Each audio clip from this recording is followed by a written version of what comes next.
You ask Tiger to solve. This deals with linear equations with one unknown. The final result is x equals 60. Let's solve it step by step. Group all constants on the right side of the equation. Add 5 to both sides. Simplify the arithmetic.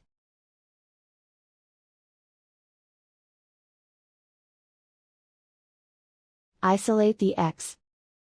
Multiply both sides by 2. Group like terms.